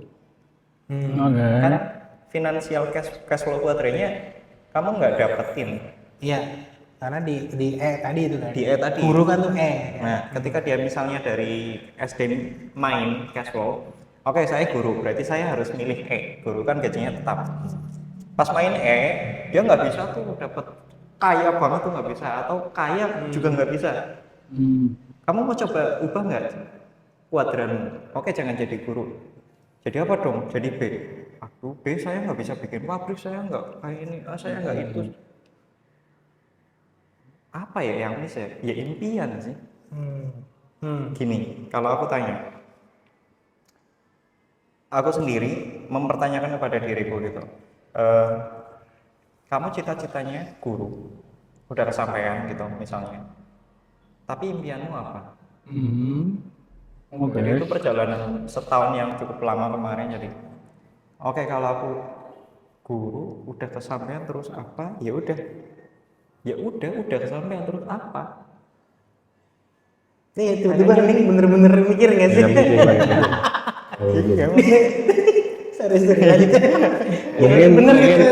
Mungkin lebih gak, ya udah guru ya guru. Selesai ya. aja nih, karena Udah selesai capai aja ya gitu ya. iya. Ya. Tapi impiannya apa nih? Nah, Nah, gitu ya. ternyata impiannya setelah aku benar-benar baca buku, ngobrol sama banyak teman, ya impianku pendidikan Indonesia yang lebih baik lewat anak-anak yang bisa menjadi tokoh utama dalam hidupnya. Konkret ya, berarti komprehensif itu ya. Iya, jelas. Lengkap, jelas gitu loh maksudnya loh. Bahkan sampai aku meninggal pun itu masih bisa aku lakukan gitu. Iya, betul. Tercapai apa enggak? Ya tetap kayak Paling kecapai enggak itu bukan sesuatu yang selesai. Saat itu juga kan gitu kan. Saya Karena kalau proses. idea itu eksis. Iya, benar. Idea itu eksis. People mungkin mati, kan? Iya. People die, but idea eksis. Nah, Selalu eksis ya. Mengambil istilah agamis ya jariah lah ya. Eksis baik ya, Ada oh gitu salah ya. bisa. Itu beda gitu. Udah mau masuk ya. Iya. Oke. Nah, Impian. aku rangkum dulu sebenarnya. Jadi Oke. setelah aku dapat impian itu, apakah kemudian harus jadi guru? Oke. Kan impianku adalah yang penting pendidikan Indonesia lebih baik dengan anak-anak yang menjadi tokoh utama dalam hidupnya. Apakah saya perlu menjadi guru? Jawabannya bisa iya, bisa enggak, gitu loh. Probabilitas. Betul. At least saya harus hidup dengan impian saya, karena itu yang akan saya bawa sampai mati. Jadi guru saya udah selesai, oke. Misalnya hari ini misalnya cita-cita saya pengen jadi pilot. Kira-kira bisa nggak? Mungkin dengan beberapa cara bisa ya. Mungkin ya, aku juga nggak tahu. Tapi at least nih, setelah dapat jadi pilot terus apa? Apakah mau jadi dokter? Kan angel lagi kan. Lompat-lompat ya. Jadi cita-cita kayak penting, tapi kamu harus punya mimpi. Punya mimpi penting. Kamu bisa nggak dengan cash flow kuadran hidup untuk cita-cita dan impian? Oke. Itu sih. Spesial sih, apa spesial karena apa ya, akhirnya dengan cerita baru saya ini kebuka banyak insight yang sebenarnya aku alami ataupun circleku alami Pak Eng. Cerita ya sedikit ya dari siapa ya, bahwa ngomongin cita-cita, impian dan cash flow kuadran tadi itu terjadi di aku. Mungkin aku kerja 2016, berarti sekarang 7 tahun yang lalu. 9 tahun yang lalu. 9 tahun dong. 9 tahun yang lalu. 2016 ya? Iya. 9 tahun yang lalu. Oke, 2016, 2017, 2018 aku di Jakarta. Kuliah kita kan selesai 2014 ya. Aku ke Jakarta 14-15 ya, aku di 14. Oh, 13. Yes. 14 ya. D3. Ya, sorry. Kesisinya enggak. Lanjut. Pecah nih bahasanya. Artinya 9 tahun yang lalu atau 8 tahun yang lalu, ini Pak, itu pertanyaan itu muncul Pak. Dan aku nggak tahu teori ini sih, aku barusan banget ya kan, aku tahu. Artinya yang pertanyaan itu muncul, bener yang kayak Pak yang alami bahwa apakah ini yang aku cari? Itu pertanyaan aku muncul, tau nggak? Pas lagi temen-temen bisa bayangin ya, Jakarta, metropolitan, ibu kota, pulang jam ini kita jam berapa nih ya? Let's say jam-jam segini aku masih di jalan. Ya, saya alami itu. Bapak alami ya Pak? Dan buat guys. Berapa ngomong ya? Jam berapa sih ini? Jam 10 ya? Kan jam 10 ya? Iya, Masih masih di jalan Pak. Iya, betul. Kenayan dan Mogot. Ya, pertanyaan itu muncul berapa kali dengan setting atau suasana yang berbeda juga. Yang pertama kering, yang kedua hujan. Pakai motor. Perjalanan Jakarta Bekasi itu let's say 16 kilo sekali jalan, berarti kalau PP 32 kilo. Di saat ya senang-senangnya ngeng terus pas pulang pas lagi hujan gitu kayak tiba-tiba mikir kan, setahun kemudian di Jakarta itu apakah ini yang aku cari gitu. Itu kayak bener-bener dramatis gitu kan. Kalau di film tuh kayak lagi ya itu. Tapi pertanyaan itu muncul dan bener-bener mengubah sudut pandangku tentang bekerja. Hari ini aku masih bekerja ya kan. Cuman maksud aku kayak aku dapat sesuatu yang aku nggak dapat di sini ketika di Jakarta. Wow. Oke, itu yang akhirnya muncul dari itu, mengubah banyak pandangan dari soal pekerjaan, dari soal memandang hidup juga gitu kan ya. Bener-bener gaji Jakarta UMR juga ada cukup lah ya bagi laki-laki jomblo ya kan, waktu itu belum nikah ya kan, 9 tahun kan, belum nikah terus punya duit ya kan. Tapi bener pada satu kondisi, apakah ini yang aku cari gitu? Karena hidup di Jakarta saat itu 9 tahun yang lalu itu aku bilang itu kalau kita mau tinggal dapat rumah di Jakarta kota itu palingnya kita mesti spending atau beli rumah tuh di harga miliaran. Iya. Gaji UMR Jakarta masih 4,6 saat itu. Nggak ketemu ya? Menurut aku nggak ketemu ya. Kedua, kalau misalnya mau punya rumah tinggal paling ngekos atau ngontrak. Kontrak yang masih masuk di hitungan gaji UMR itu adalah di pinggir kota Jakarta. Bekasi, Depok, Tangerang, ya kan. Mungkin bapak-bapak di sini kalau ada yang relate ya faktanya seperti itu kan Pak. Ya. Atau kalau mau ngekos yang deket Jakarta Kota itu di 2,5 juta per bulannya kan rata-rata kan di situ. Habis gajinya tuh. Habis dong gajinya kan. Saya nggak tahu saya nggak ngomongin tendensi apapun, cuma saya itu faktanya. Nah, makanya ketika mikir itu beruntung aku ini ya ada privilege kakak, aku tinggal sama kakak gitu kan di Bekasi aku bilang itu. Aku nggak keluar biaya rumah, tapi aku ya bantu operasional gitu ya. Cuma saya kayak nggak spending buat rumah kan itu kan. Itu privilege sih alhamdulillah di situ. Cuman yang aku mau bayangin adalah jadi rumah kakak dan keluarganya itu loh. Gak mungkin aku nikah terus ada 2 rumah tangga itu kan gak lucu ya kan, bukan itu ya kan, bukan ceritanya. Sampai tadi aku mikir, aku sampai nyari calon orang Jakarta, aku inilah ya kan apa ya laki-laki fitrah ya nikah itu kan. Terus aku tigasi, tahu apa tigasi? Seleksi, koleksi, seleksi, resepsi artinya bukan Pilihannya banyak dong berarti. seleksi dulu. Ini ngasih kartu ini. Hati-hati loh. Aku konsisten sih. Kalau belum mau pacaran kan aku kan gue cupu ya kan. Oke. Kan belum pacaran. Jadi aku yang intinya dari situ aku mikir kayaknya bukan ini deh yang aku cari gitu kan. Apakah ini aku cari kan? Bukan passionnya mungkin ya. Lebih kepada apakah ini hidup yang aku butuhkan gitu. Apa ini yang aku mimpikan gitu. Sampai satu waktu aku pulang ke Cilacap, di depan rumah orang tua tuh kantor dinasnya Kominfo. Ya kesebut ya nggak apa-apa lah ya. Aku pikir relate-nya adalah aku kerja di Jakarta di bidang big data, di bidang teknologi lah ya. Sampai di Kominfo aku lihat, mah itu kayaknya kantor dinas ya mah. Iya gitu. Aku minta doa, mah doain dong gitu kan. Maksudnya aku pikir ya ngobrol ya kayak aku pikir tadi dalam rangka menjawab apakah ini aku cari, aku ke Cilacap ketemu kantor itu kayak sini aja deh gitu yang aku pikir ya kan. Karena ternyata ketika akhirnya proses segala macam ya proses resign dan segala macam aku pikir nggak perlu cerita, tapi intinya long story short aku pindah Cilacap. Temen tau gak gaji Cilacap ya kita paham lah ya, maksudnya standarnya kita nggak bilang kurang ya. Standar Cilacap dengan standar Jakarta kan beda ya. Jangan bilang kurang. Apa ini diksi yang kita gitu. Itu adalah ujian terbesar yang aku alami langsung ya, bahwa aku tiap bulan 2,5 tahun di Jakarta gaji terima sekian loh gede-gede kayak gini ya kan. Pas di Cilacap ini aku bilang gajian di Cilacap oke, angkanya kecil. Cuma aku langsung cepet-cepet berubah sudut pandang dan aku ingat pertanyaanku di lampu merah Jakarta itu hujan-hujanan macet-macetan. Apakah yang aku cari? Aku langsung jawab bukan. Maksudnya langsung ketemu jawabannya bukan dan itu yang menguatkan aku tetap bertahan di Cilacap sampai mungkin hari ini, bahwa hal-hal yang aku nggak dapetin di Jakarta ya kan itu sebenarnya priceless gitu loh. Kebayang nggak? Maksudnya kayak aku bisa ketemu orang tuaku sekarang lebih sering, sangat sering bahkan membangun keluarga di Cilacap nih.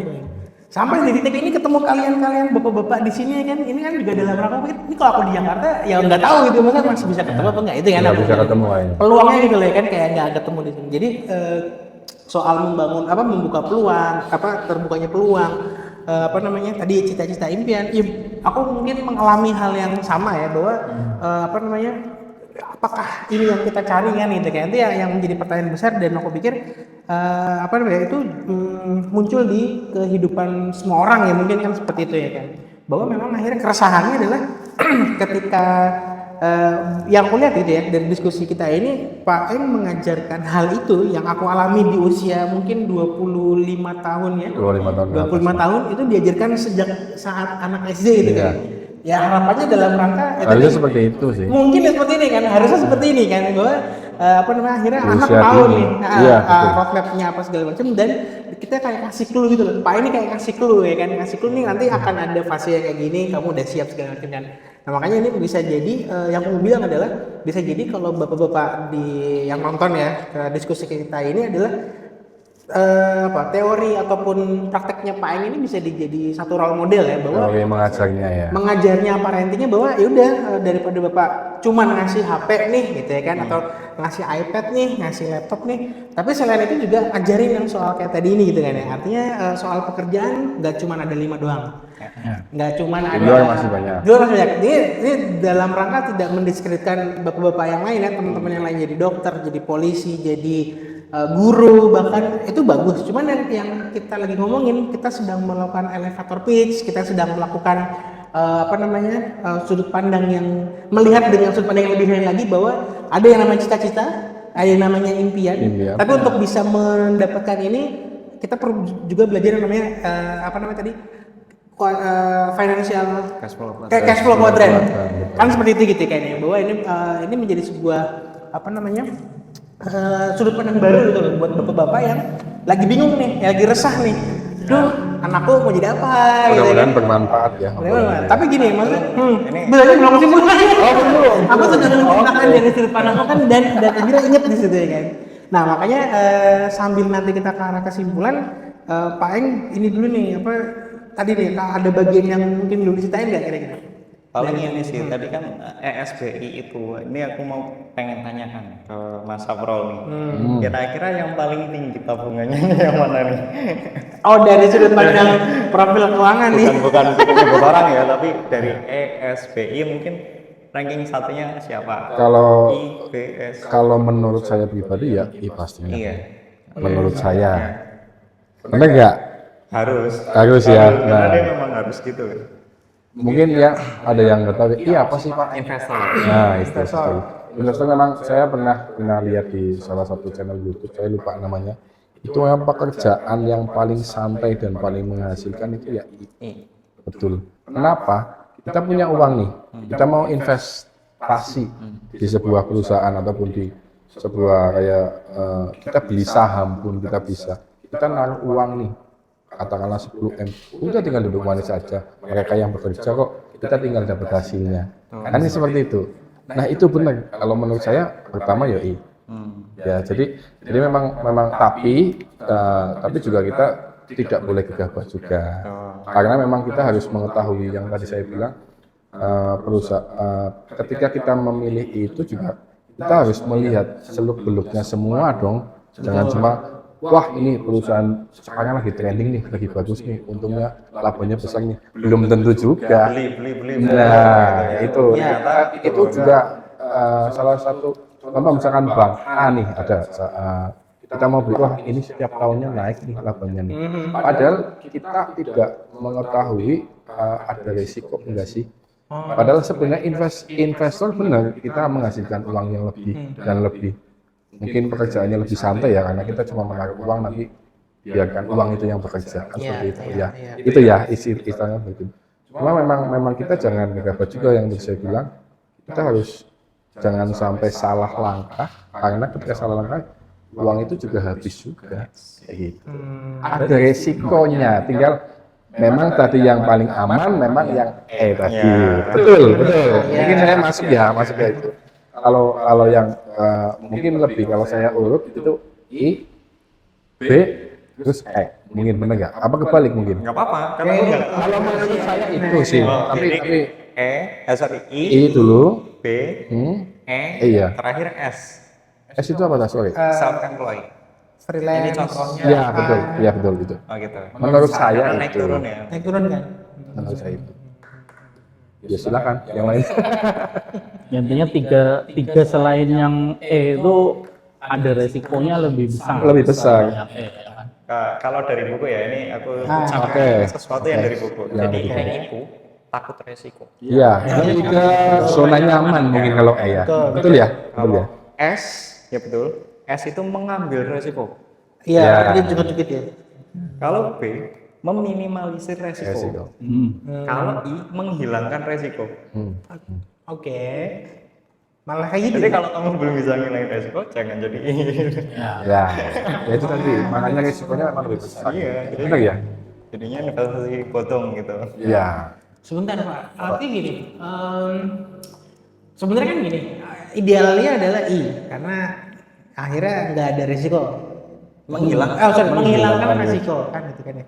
Cuma sebenarnya kan akhirnya ini bukan sesuatu yang akhirnya didapat dengan begitu saja dong. Nggak bisa. Ada prosesnya, bahkan mungkin dia mengalami fase kuadran itu semua itu dari mulai S, B dan sampai akhirnya dia gitu kan. Ya, jadi makanya di permainan itu tuh Anda bisa berganti Ganti kuadran.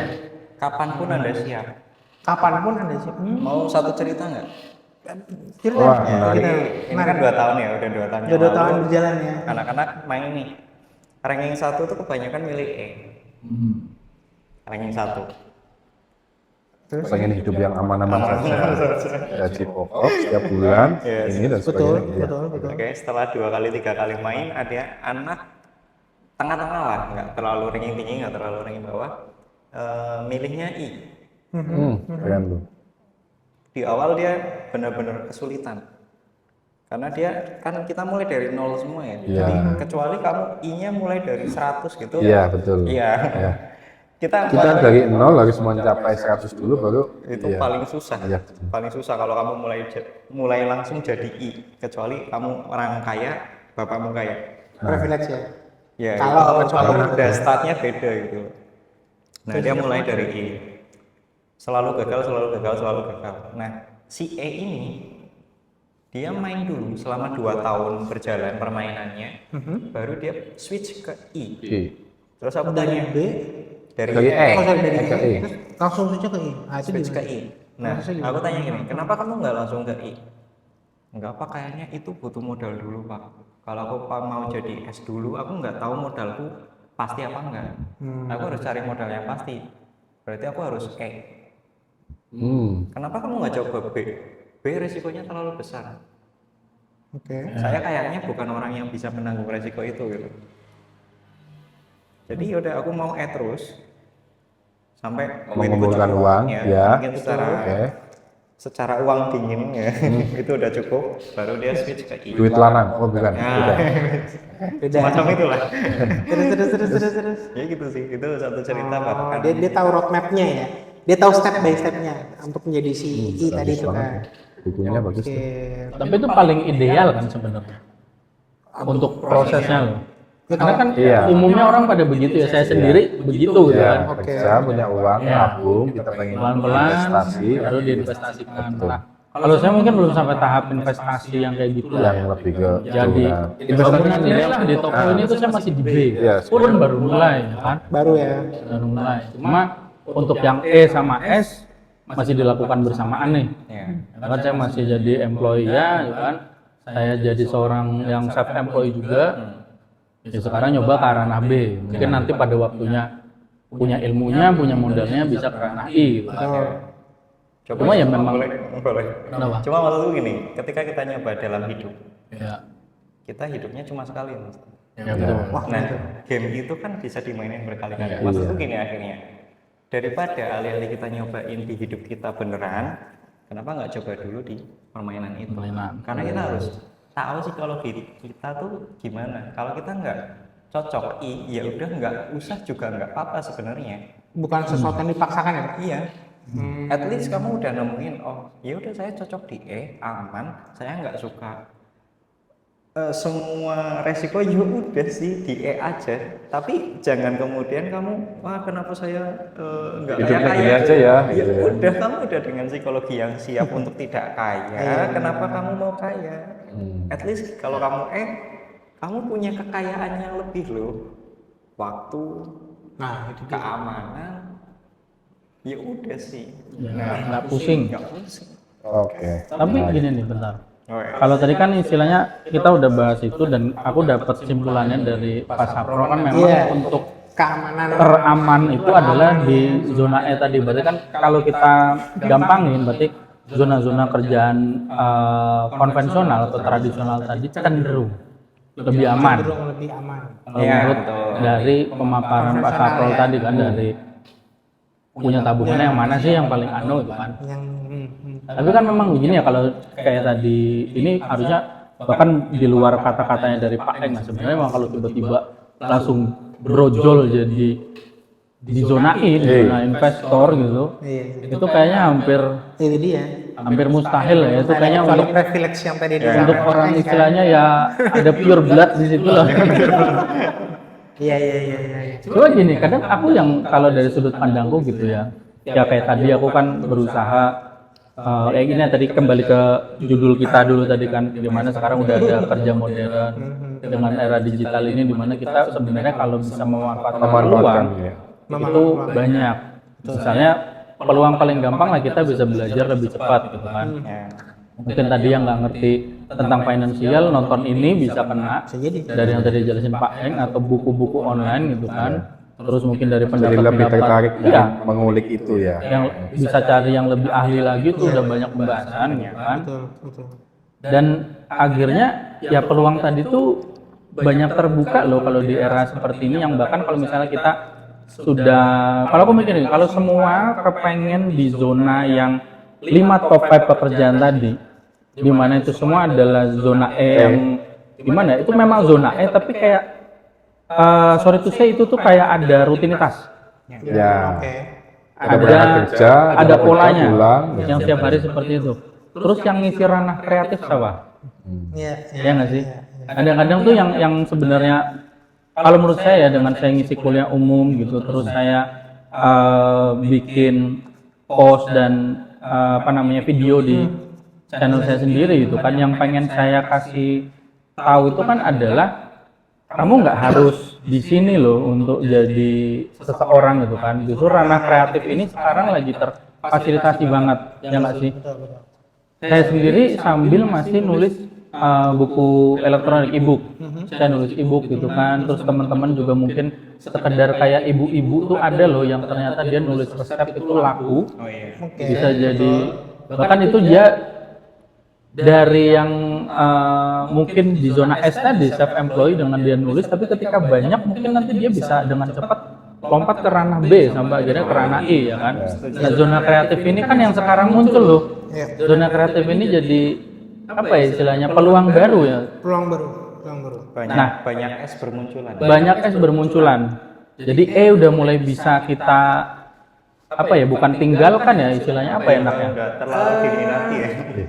Ya, banyak leaks yang dipakai. Ini yang jadi kalau saya lihat selama kita di kota besar ya, Pak Bewok ya, itu udah banyak orang di ranah S. Betul. Tapi kalau kayak di kota kayak kita tuh kayak yang pekerjaan banyak masih yang ke ya grup WhatsApp friendly lah. Yang keluarganya tuh grup WhatsApp keluarga tuh tahu kerja apa gitu. Itu masih yang yang saya sendiri, apa saya sendiri kan nggak tahu kalau disuruh jelasin kerjaanmu apa sih gitu. Oh di laptop terus gitu. Ngepet apa-apa gitu. Itu tadi zona S mulai terbuka kan. Dulu udah banyak zona S. Di kota besar iya, karena akses informasinya akhirnya Iya, terbuka lebar juga.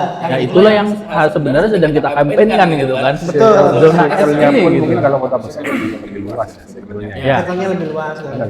Tapi bener Pak, artinya gini, menanggapi barusan itu adalah ya, apa namanya, dilalah gitu ya. Saya juga kan lagi berupaya nih 3 tahun ini ngebangun ekosistem kreatif di kota introvert kita ini, kota Cilacap ini. Ya sedikit cerita ya, bahwa di Cilacap Kreatif akhirnya keresahan yang sama adalah komunitas Cilacap Kreatif itu ya, mengalami keresahan bahwa pertanyaannya satu gitu ya kan, apa sih yang kemudian orang harus ke Cilacap? Ya kalau kita pribumi Cilacap kita paham ya apa saja. Cuma kan akhirnya dalam rangka mengenalkan apa namanya Cilacap ke kota luar ya, itu apa narasi-narasi itu akhirnya kan perlu adanya satu ekosistem kreatif di Cilacap kan gitu. Nah, dalam rangka menjawab apa namanya cash flow quadrant tadi itu memang akhirnya untuk ngebuka mindset warga-warga Cilacap, bapak-bapak di Cilacap ini ataupun ke anak-anak mudanya yang udah dalam masa apa namanya quarter life crisis gitu ya kan. Ya, quarter life crisis. Nah, itu dia apa namanya? Betul, sepakat bahwa saat ini kuadran S ini akhirnya ada.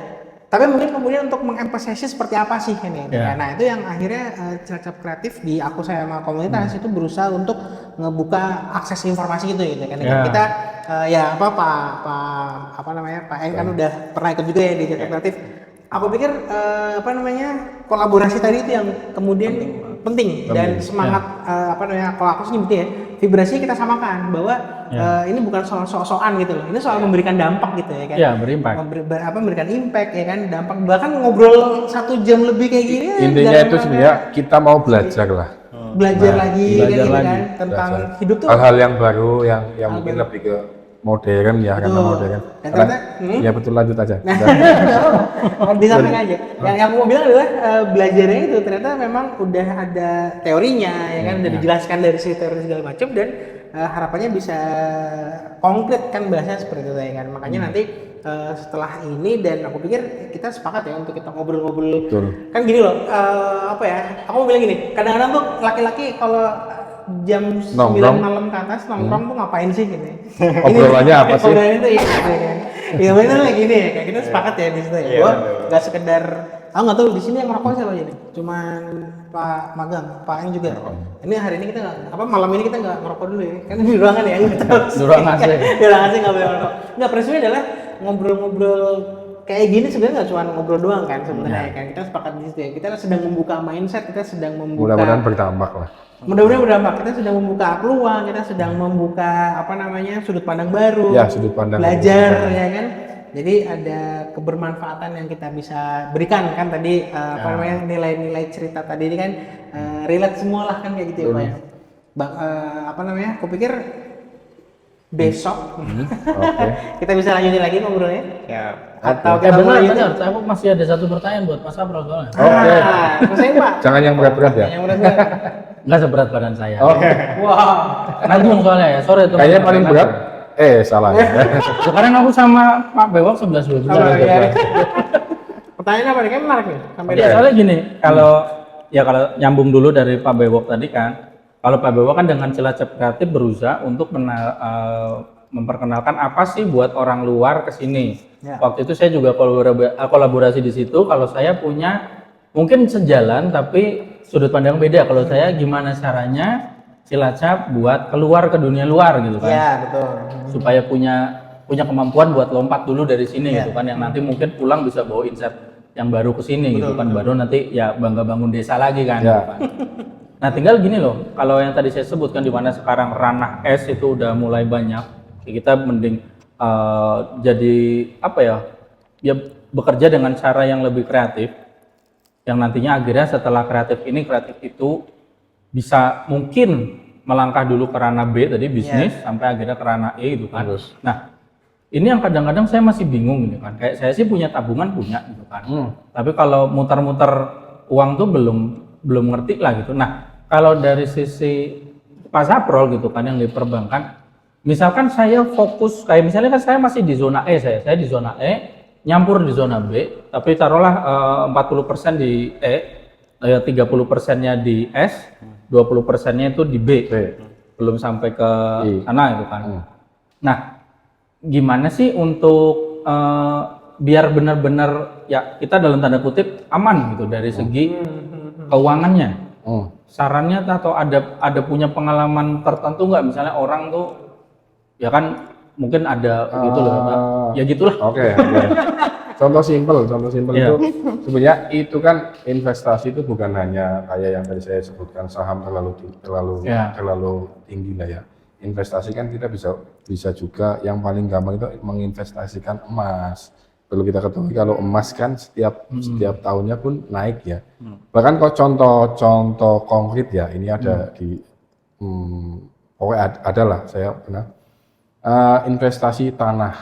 Jadi gini, ini contoh simpel sih ya, contoh yang paling gampang kita masuk lah.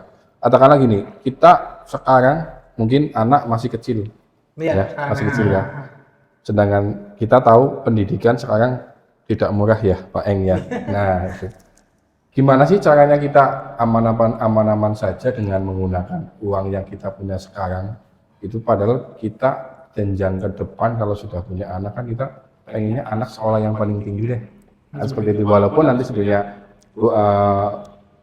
ibaratnya bukan hanya masuk ke yang tadi itu ya, tapi kan pengennya anak kita lebih baik lagi, dan sedangkan karena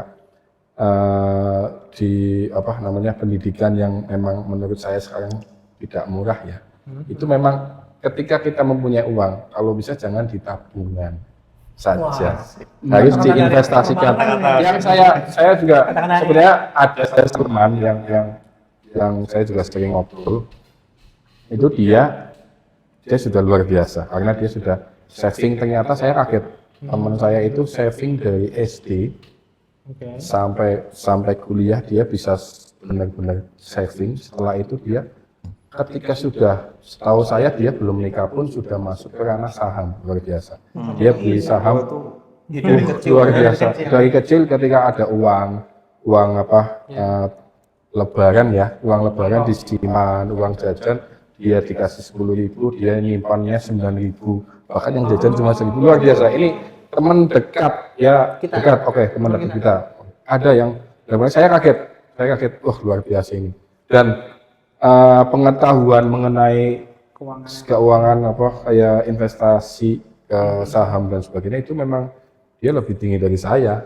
Dan ternyata keren kamu sampai teman saya ini dipanggil setiap tahunnya ada rapat umum pemegang saham. Pernah dengar ya?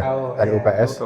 Nah, berarti kalau sudah diundang ke dalam itu, berarti bisa dikatakan dia sahamnya sudah luar biasa dong. Tidak mungkin hanya cuma 100.000, 200.000. Nah, itu kenapa sih kita harus menginvestasikan uang itu?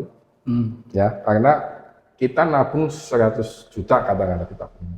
10 tahun lagi kita tabungannya bahkan segitu apa malah berkurang, saya tanya. Belum kena inflasi ya. Nah, itu karena inflasi. Ketika kita menginvestasikan uang ke macam-macam ya, kita ke tanah, ke emas, ke saham, ke berbagai macam itu. Tapi tetap kita harus perlu hati-hati lagi, jangan sampai gegabah yang tadi saya bilang. Kita harus memperhatikan resiko dan keuntungannya. Betul. Itu ya, sepakat ya. Jadi ketika kita menginvestasikan, kita memilih, oke lah kita investasikan ke saham. Kita juga harus tahu bakal kita sakit nih, bahkan uang kita habis, kita juga harus tahu. Tapi makanya kalau saya pribadi, saya lebih ke investasi ke tanah. Ya, kenapa tanah? Tanah katakanlah sekarang kita beli 10 juta. 10 tahun lagi anak kita katakanlah, mungkin anak saya sekarang 6 tahun, 10 tahun lagi sudah 16 tahun. Habis itu kuliah. Ketika kita beli sekarang 10 juta, bisa nggak sih 10 tahun itu menjadi 1 miliar? Mungkin nggak? Mungkin. Ada kemungkinan. Nah, ketika membutuhkan biaya untuk kuliah, kita nggak pusing kan? Nah itu dia. Makanya jangan sampai kita punya uang banyak di tabungan. Menurut saya nggak bisa. Karena memang harus ada lebih ke passive income juga bisa. Investasi juga ada lain lagi. Contohnya kos-kosan. Ya, kita bisa dari uang 100 juta. Mungkin kalau di Islam ada istilah, maaf ya, mungkin riba atau apa. Tapi kalau ini saya lebih ke bukan ke deposito ya. Kalau deposito kan dapat bunga ya. Dan itu bunga pun naik turun. Kalau saya lebih ke yang tadi emas juga bisa, ke tanah juga bisa. Nah itu, jangan sampai kita hanya punya tabungan, ya udah ditabung aja. Jadi uang itu ya di situ aja dan segitu aja. Ya, gitu. Kalau di tabungan. Itu sih lebih tegas sih. Tapi gini, kalau dari yang aku tangkap, kalau kita lebih mendalam ya, sebenarnya kalau dari contoh yang tadi Pak Saprol bilang tuh kan ada temennya yang udah berinvestasi dari hal kecil gitu. Mulai beli kecil-kecilan bahkan dari tabungan masih kecil sampai dewasa, yang akhirnya pas sudah dewasa buahnya mulai bisa dipetik gitu kan. Berarti kan kalau yang kita simpulkan atau misalnya kan tadi ini kita ada uang segini, dilala ada tanah yang murah, kita masih bisa afford buat beli. Berarti kan di situ kecil-kecilan dulu nih, apa yang bisa kita capai dulu. Mungkin nggak sih kalau di perspektif saya, oke lah saya nggak punya uang untuk ke arah sana. Boleh nggak sih saya investasi ke kepala saya dulu aja? Knowledge yang saya boleh juga, itu masuk juga. Karena gini, kalau saya berpikir, saya ke arah contohnya Pak Saprol tadi yang tanah 10 juta itu kan kenapa Pak Saprol mau beli tanah yang 10 juta itu, karena dia punya proyeksi tanah ini kemungkinan nanti bakal maksudnya ya kan. Nah kalau saya bilang untuk investasi ke diri saya sendiri dulu, misal dari knowledge, misal dari apapun lah, entah itu skill praktis dan lain-lain, karena kayak tadi untuk berinvestasi ke tanah gitu kan, karena saya punya proyeksi tanah ini nanti bisa begitu dari contoh pasar tadi, terus di contoh yang kecil-kecil tadi. Nah kalau saya berarti kalau saya sendiri tidak berinvestasi sama diri saya, masa orang mau berinvestasi ke saya, ya nggak sih? Gimana tuh? Itu dari perspektif saya, disclaim ya, itu kacamata saya. Bahwa apa yang aku coba menanggapi gitu ya, yang disampaikan Pak Saprol adalah investasi yang bisa dilakukan ketika sudah punya knowledge. Ya kita beranggapan Pak Saprol pasti sudah punya knowledge-nya ya kan, makanya berani untuk melakukan investasi di banyak model investasinya kan, gitu ya.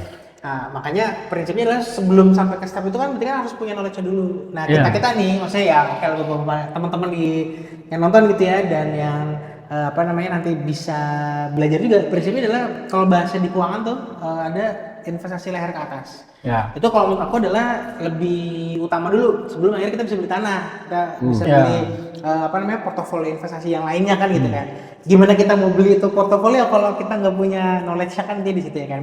Tapi makanya akhirnya memang cukup murah ya tanda kutip ya untuk bisa belajar. Aku pikir beli buku ataupun sekarang kelas online ada kita sebut aja Timothy Ronald ya kan segala macam. Ya Timothy itu yang lagi. Mungkin udah jadi contoh nih ya kan, dan dia aku pikir di Kodre ini udah ngerasain dari E, S, B sampai D sekarang udah di Dia nggak pernah nggak pernah ini langsung di itu kan. Artinya yang aku pelajari dari konten-konten yang ada di sosial media soal financial freedom atau financial management ini memang akhirnya investasi ke atas menjadi satu step awal yang sebaiknya dimiliki oleh ya mostly bapak-bapak lah atau orang yang akhirnya mau punya impian untuk ngapain. Nah, gitu kan. Jadi Dari paling bawah malah kan paling bawah ya, makanya dengan tadi step by stepnya yang di 2 tahun ya berarti total ya. Dan Pak yang ngajar ini sebenarnya aku pikir proyeksinya ya akhirnya bisa menyelamatkan anak-anak bangsa ini kan. Tinggal persisten, konsisten dan sustainnya kan itu Pak ya. Tanggapannya itu Pak Magang ya kan, bahwa leher ke atas itu dulu, baru bisa sampai ya, karena dengan leher ke atas tadi gitu kan banyak knowledge yang kita punya ya termasuknya ya tadi benar Pak Saprol kan sampai berani begitu tentu dia punya basic knowledge supaya sampai dia bisa berani bertindak untuk saya mau beli ini saya beli ini. Ada perhitungannya kan, ada kalkulasinya.